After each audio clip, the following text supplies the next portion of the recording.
The NBA in-season tournament starts today. A number of coaches across the sports world made headlines for the wrong reason. The Rays stadium deal could be in doubt, and a school's 9-figure gamble appears to be paying off. Plus, later we're hearing about what it's like to own a minor league baseball team. It's Tuesday, November 12th. I'm your host, Owen Poindexter, and this is Front Office Sports Today.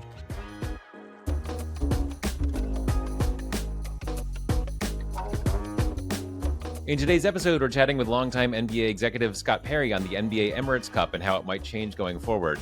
We're taking a look at the state of the Rays stadium deal and why it's signed but not sealed and delivered. SMU spent big to join the ACC, but it looks like that is paying off. And later we're chatting with boxing promoter turned minor league baseball owner DiBella on his journey and the economics of owning a team. First, here are your top headlines.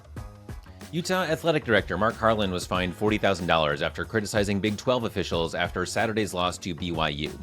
Harlan told reporters after the game, "We were excited about being in the Big 12, but tonight I am not. We won this game. Someone else stole it from us." The comments came after a fourth down sack that would have won Utah the game was negated for a holding call on Utah cornerback Zamiah Vaughn. In response to the Utah AD, Big 12 Commissioner Brett Yormark said, "Mark's comments irresponsibly challenge the professionalism of our officials and the integrity of the Big 12 Conference. There is a right way and a wrong way to voice concerns. Unfortunately, Mark chose the wrong way." In the mirror image of that story, Premier League referee David Coote was suspended after a pair of videos surfaced on social media that show him disparaging former Liverpool manager Jurgen Klopp in an expletive-ridden tirade. If the videos are verified as genuine, there seems to be no future for Coote as a top-flight referee. The first video appears to show Coote going on an obscene rant about Klopp and the club. In the second of the two videos, Coote says, "Just to be clear, that expletive last video can't go anywhere, seriously." Maybe that's a sign he shouldn't have made the videos in the first place. Meanwhile, Florida men's basketball coach Todd Golden will continue coaching while undergoing an investigation for sexual harassment. Florida's student newspaper, The Alligator, released a report detailing a Title IX complaint alleging Golden of sexual exploitation, sexual harassment, and stalking specifically towards University of Florida students. Golden has said that he's complying with the university's investigation and that he's also retaining attorney Ken Turkle for a potential defamation case. In the world of soccer, human rights organization Amnesty International has urged FIFA to postpone their decision to award Saudi Arabia the 2034 World Cup until the nation announces substantial reforms that align with standards for internationally recognized human rights. In its call to block the World Cup bid, Amnesty specifically pointed to the country's over-reliance on migrant workers and its exploitative sponsorship system that contributes to inhumane working conditions and even death. They also highlighted lack of free speech as a major concern. The 2022 World Cup in Qatar was tremendously controversial. It seemed FIFA was about to slip a very similar hosting deal through without much uproar, but this could be the beginning of the backlash. To the NBA, the league's second ever in-season tournament begins today, but now as the Emirates Cup, named after the United Arab Emirates top airline. Last year, the designated IST games saw an 18% viewership increase, and the championship between the Lakers and Pacers averaged 4.6 million viewers, which is comparable to a Christmas game. Scott Perry was an NBA executive when the tournament was first proposed, and he joins us to discuss its evolution next.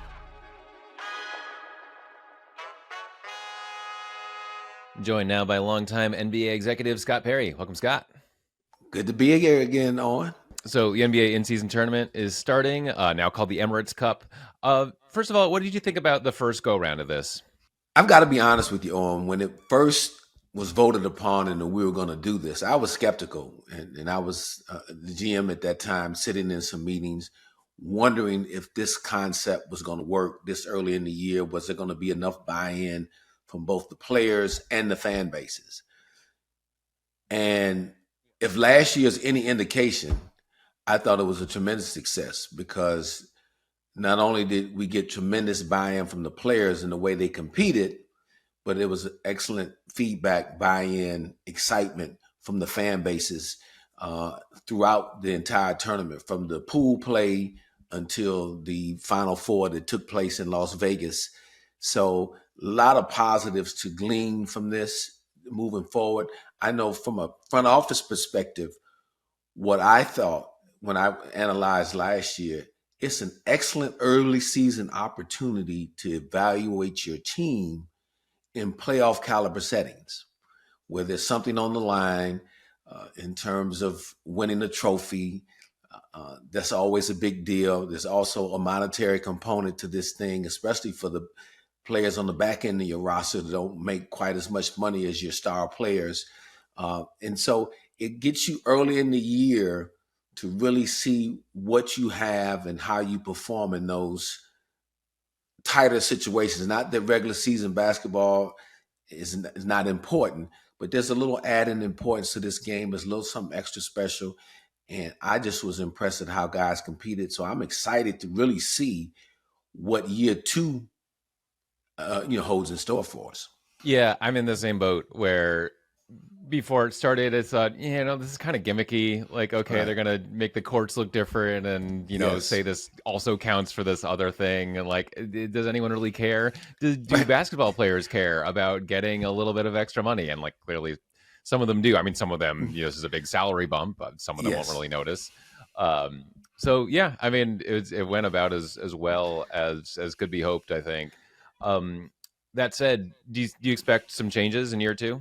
Well, the courts, so I'm reading and seeing, are going to be toned down just a touch. I thought last year some of the courts were so busy that it really stretched your sensory sight abilities in terms of keeping up with the action going on the floor. But I expect, again, now that you've been through a year, that how teams are going to really approach this thing and players, and they're going to take even more pride in trying to win this tournament to hopefully build momentum for the remainder of the season. And it's an excellent opportunity, especially for your younger players who are in your playing rotation, to get this kind of experience. The guys that have been in the NBA 10 plus years that have played multiple playoff games before, maybe there's not as much growth in it for them, but for your younger guys that are in your rotation, it's a great way to kind of break them in and see what they perform like in these high environments, high intensity environment situations. Yeah, notice the same thing about the courts. I remember the Pacers had this like neon blue yellow thing going on last year. Yeah, And it was a little much. It was a little I'm reading, much. but I've looked at all the courts this year. While they will be colorful, and you'll know Yeah. the difference on the regular court, I do think they'll be toned down just enough so you can see the ball being dribbled on the court sometimes. Yeah, exactly. Yeah, it should look like something's different. You Yes. should see a game on TV and be like, oh yeah, that thing's happening. One thing I noticed also, at least unless I missed it, I didn't see the word Emirates anywhere on the new court designs. It's in the logo. You'll see like NBA Emirates Cup. But I think it's a bit of an awkward partnership because it's, the NBA's embracing the Middle East and all the money there. Yes. But at the same time, it's not just like plastered everywhere on the court where you can't avoid it the same way. Like when you watch a Premier League game, you're going to see like Emirates and, other Middle Eastern brands just right on the shirts. It will be interesting to see how that is handled throughout the course of the tournament. I would expect it to be somewhat prevalent or prominent when they get to the Final Four in Las Vegas, assuming since the Emirates have invested a lot of money in sponsoring this tournament. So we'll see, and it'll be also interesting to see what the feedback is from the media and the public in terms of this partnership and sponsorship over here in the States. But let's hope that it all goes smoothly and it works for all parties involved. Yeah, and you mentioned voting on this as an executive, as the GM. What were the conversations like? I mean, were there other people that were kind of similarly skeptical of the kind of gimmicky nature of this? There were a handful that were skeptical as well.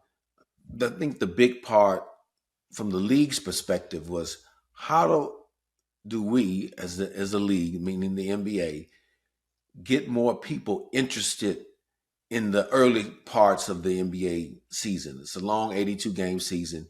You're competing against, obviously, NFL football that's in the height of its regular season right now. Baseball is just coming out of the World Series. Hockey has started. How do we get the fan base excited and the ratings up prior to Christmas? Because historically, Christmas Day has been kind of the unofficial opening of the NBA, but you played 25 games already, 20 to 25 games by Christmas time. So how do we get the fans to buy in and really feel like the league is getting off to a quick start? The players are competing very hard from the very beginning, and just to get people drawn in more to an NBA regular season. So this was an idea, and look, I got to give Adam Silver a lot of credit, because this was an idea that he got behind in a big way, and he sold it to, not only to executive groups, but obviously to all the owners of the 30 NBA teams. And from what I can tell, and again from first year one, it has been a success. And I fully anticipate that they continue to try to build upon last year's success and make it, again, very exciting for all the fans, and also very profitable for the league itself, and benefiting its television partners and media partners, that gives them something to really showcase and highlight with the NBA early in the year, when you're talking the months of November and December. Having this go as well as it did last year, right before they signed the new media deals, and then this deal with Emirates, I think this thing has paid for itself and some already. Let's hit a couple other topics before we let you go. So over the weekend, it was announced that the NBA, or it was reported that the NBA is closing academies in Mexico and Australia. They plan to open similar programs. Sounds like Abu Dhabi is high on the list. We also might see some number of, like, between China, India, Japan, Indonesia, perhaps. What do you think this kind of restructuring says about the league's long-term international strategy? Well, look, Owen, the league is big on growing this game globally, and have done a very effective job of doing it to this point. So now you're just trying to expand even further into other areas around the globe where people frankly love basketball and want to grow the game of basketball. So you're trying to bring development to these areas where there's a great desire for young people to want to play the game of basketball. And you're hoping that one day you find the next, whether it's Giannis Antetokounmpo, who was tucked away in Greece, or Nikola Jokic, and all these international stars that we have in our game, Luka Doncic, these academies, those guys have really helped raise the game globally, and have given young people around the world a belief that, oh, maybe I can make it over there. And so the NBA is going to, really continue to go into areas to teach the game, and hopefully, again, like I said, find another great player from wherever one of these academies will come, whether it's Abu Dhabi, or somewhere in China, or wherever the case may be. It'll just be interesting to watch this unfold, but it's definitely all about the development and the spread of the game from a global perspective. And I'm sure they've done enough research to find out where they're going to put the next academies in terms of where they're going to get the biggest bang for their buck.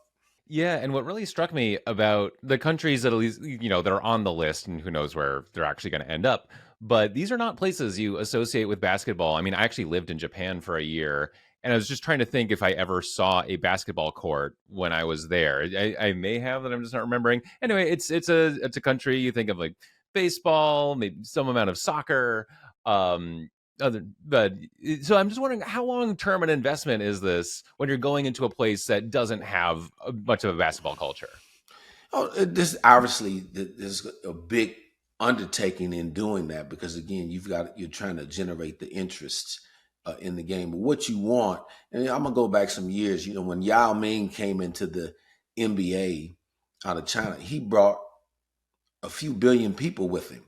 There was an interest, and NBA games were being televised all throughout China because people wanted to see Yao Ming, one of their own. So developing an interest, whether it be in Japan or, like I said, Abu Dhabi, where we play a lot of games there already right now, wherever that may be, you're trying to expand the reach. Like you said, they just signed a huge media deal for the next 10, 11 years. So the more homes that the NBA product can get into, the more interest that will be developed in these new countries that historically may not have had basketball, but they see an exciting product. You tap into the imagination of the young people in these various countries, and then the interest in the game will eventually grow. And there's going to be some young person, whether it's Japan, as you mentioned, where you live, that decides, hey, I want to take this on. I want to become a professional basketball player one day. So you start getting not only one kid, but groups of kids, numbers of kids that want to do that. And that's what you're hoping for, that just continues to expand.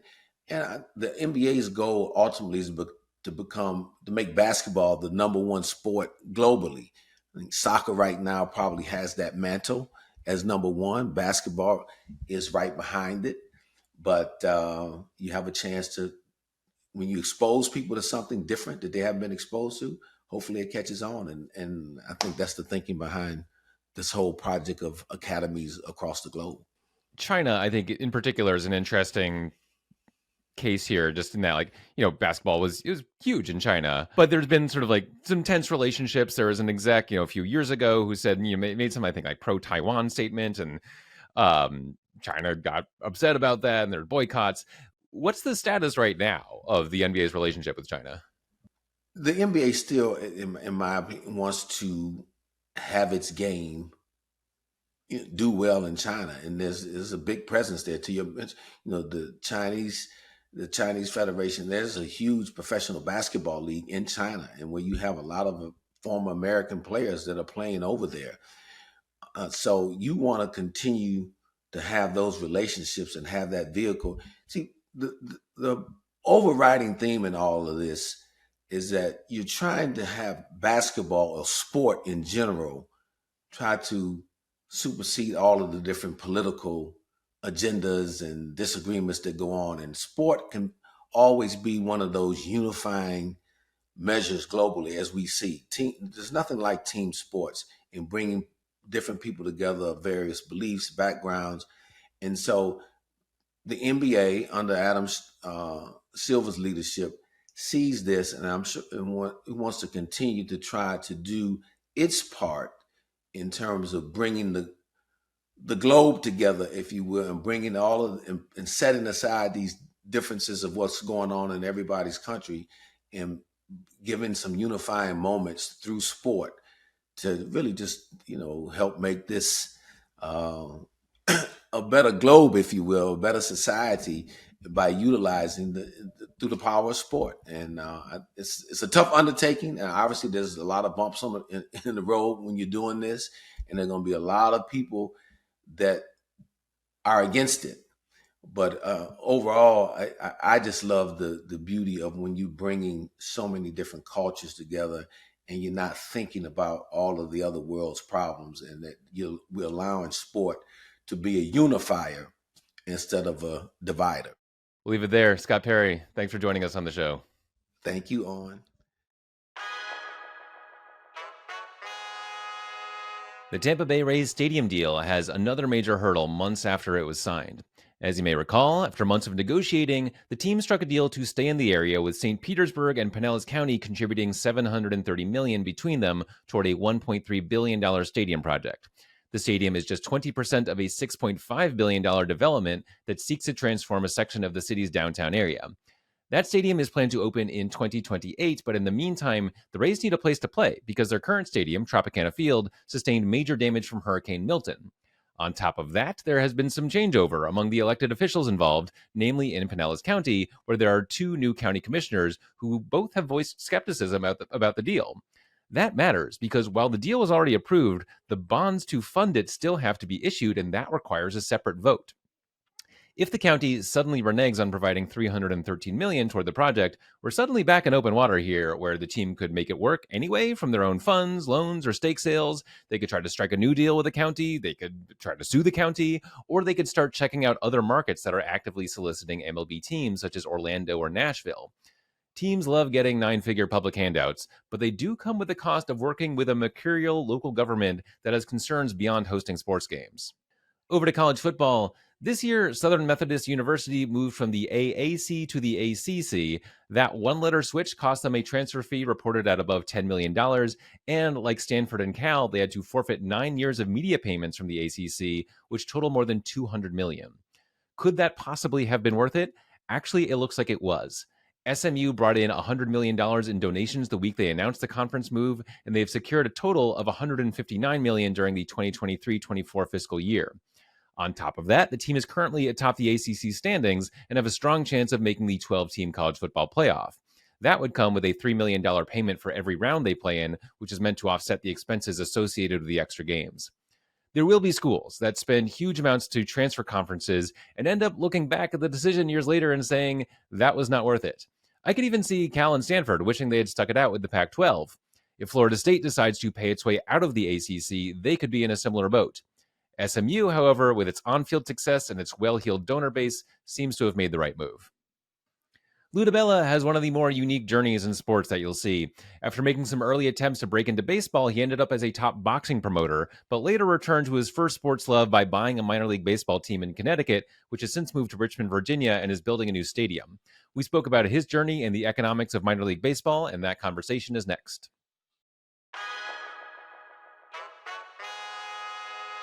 I'm joined now by owner of the Richmond Flying Squirrels and Boxing Hall of Fame executive and promoter and many other things, DiBella. Welcome, Lou. Good to be with you.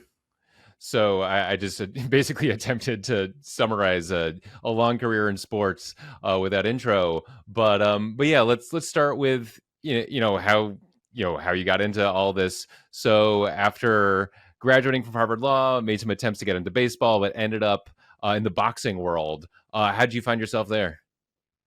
I knew I wanted to get into sports or entertainment, like from the time I was in law school. And then I found out about a job opening at the New York Yankees, which sounded like something pretty cool. It'd be the general counsel of the Yankees. So I went through this process, interviewed through a bunch of different interviews. And they narrowed it down to 3 people. And I was supposed to go in and meet with George Steinbrenner on a Friday morning. I got a phone call from Steinbrenner's office as I was like literally walking out of my apartment. And basically George was canceling the interview because he thought I was too young.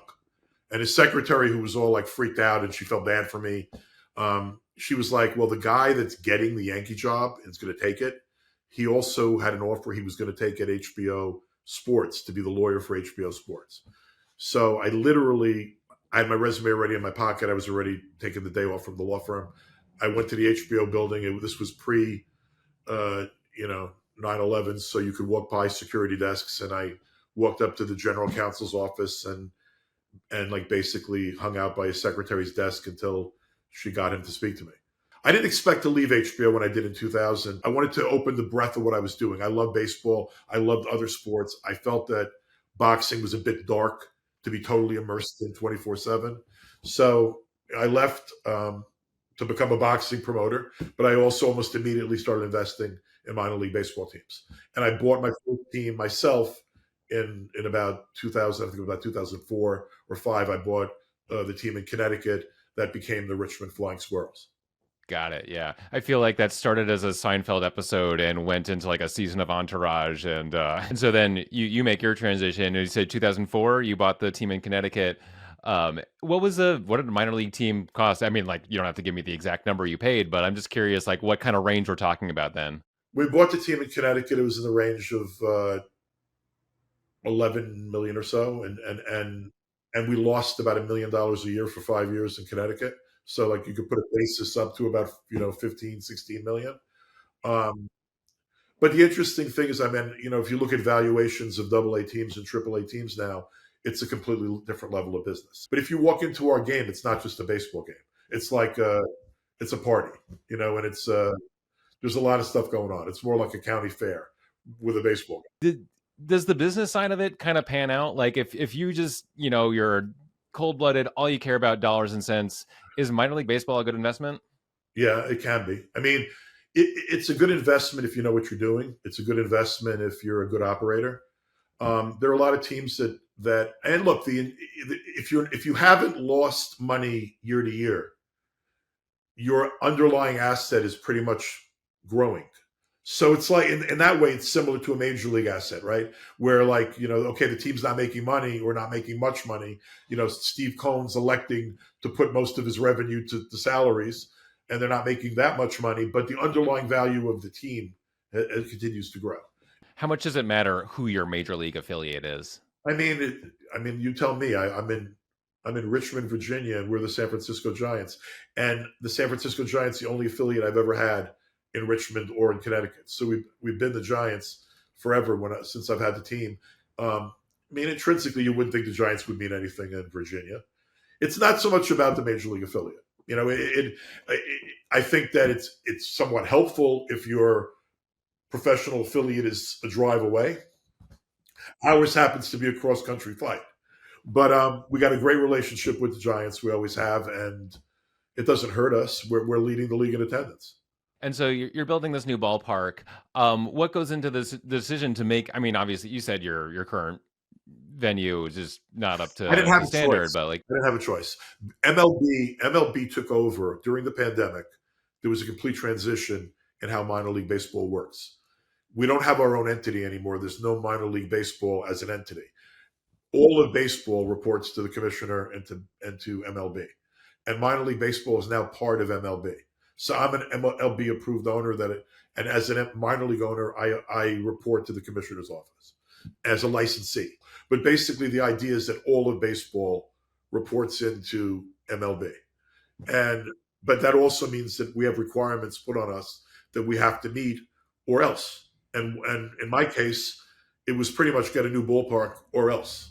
I'm just wondering what kind of changes you've seen and how MLB is sort of related to the minor league side over your time there.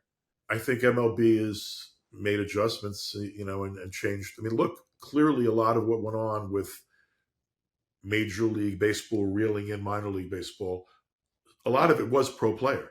It was players deserve to play in a certain level of facility. Players deserve to have certain kind of weight rooms and batting cages and sufficient clubhouse space. And, now also when you have women umpires and women more involved in the baseball, you need facilities for both sexes at ballparks. And a lot of requirements came in that also indicate that baseball is adapting to new times. And in my personal point of view is that it's a positive that minor league players now have representation, union representation. I'm a pro-union guy. That's who I am. And the fact that minor league baseball players' salaries have been increased to a level that's, seems to make more sense for everybody in a manner that works for everybody, because the major league owners had to agree with the union to get the deal done. I support the unionization of minor league players. And, I think the changes that have happened have been necessary. We got a new ballpark after 15 years of hard work on my part and my ownership group's part and my management's part. We got a ballpark that was promised us, supposed to be done 12 years ago. It's taken 15 years to get the ground broken. But what really happened is we had to prove to the city of Richmond that we were essential. We had to prove to the local government and the city council, to the mayor, through different administrations, that they couldn't let us leave, that they had to, keep us in Richmond because we're a quality of life business and we make the city better. Well, ultimately they came to that conclusion, and that's why we're getting a new ballpark. And I think that's an analysis that's being made in a lot of places around the country. Whether it comes to getting a new ballpark for major league sports or a new ballpark for minor league sports. In either case, they're phenomenally expensive. And it's a matter of a cost-benefit analysis. What are you bringing to my city? What positives are you bringing? And I think in Richmond, we've been able to prove adequately, obviously, because we're getting a new ballpark, that we are essential to people's well-being and happiness. And I think in Richmond we are. It's a great baseball town, and we get a great crowd. And before we let you go, are there any changes you would like to see in the minor league baseball landscape? I think things are heading in a pretty good direction. I mean, I'll be honest. One change I'd like to. There's a group that's Diamond Baseball, and they've been buying a lot of teams. They're becoming a real powerhouse. I'd like to see them have some competition. I'd like to see some other, people get in on a more, global level and purchase these teams, because I don't think it's ever a wonderful idea when you only have one significant buyer out there. So I like the idea of more people being interested in minor league sports. When I get approached on either of my teams by particularly, people that have a passion for baseball and a desire to get into it, I like being approached by that, because I think it's important that there be some breadth of ownership too, that it's not just under one umbrella. Really interesting stuff. Lou DiBella, thank you so much for joining us on the show. Good to be with you. Time now for Front Office Sports Tomorrow, where we look ahead at what's coming in the business of sports. Mike McCarthy lives to see another day as the Cowboys head coach despite 4 consecutive losses. After Sunday's beatdown defeat to the Eagles, Jerry Jones ended a rant by telling reporters that despite being frustrated like everybody else is, I don't believe he'll make a coaching change during the season. Not a huge vote of confidence, but he has the job for now. The Cowboys finished 12-5 last year and won the NFC East title, but there was media chatter about McCarthy's job security after the team's 3-6 start to the season. It's worth noting that injuries have taken their toll on Dallas, headlined by this weekend's news that the NFL's top-earning quarterback Dak Prescott would likely miss the rest of the season after undergoing hamstring surgery. So McCarthy seems very likely to finish out this year on the Cowboys sidelines, but what about after that? Reporters asked star linebacker Micah Parsons about McCarthy's future in 2025 and beyond. That's above my pay grade, he said, but noted that McCarthy would be able to coach wherever he wants. As it always does with the star, McCarthy's future lies in the hands of Jerry Jones. That's it for today. Leave us a rating and review wherever you like to tune in or tell a friend about the show. If you're on YouTube, throw us a like and subscribe. Thanks for listening. We'll see you tomorrow.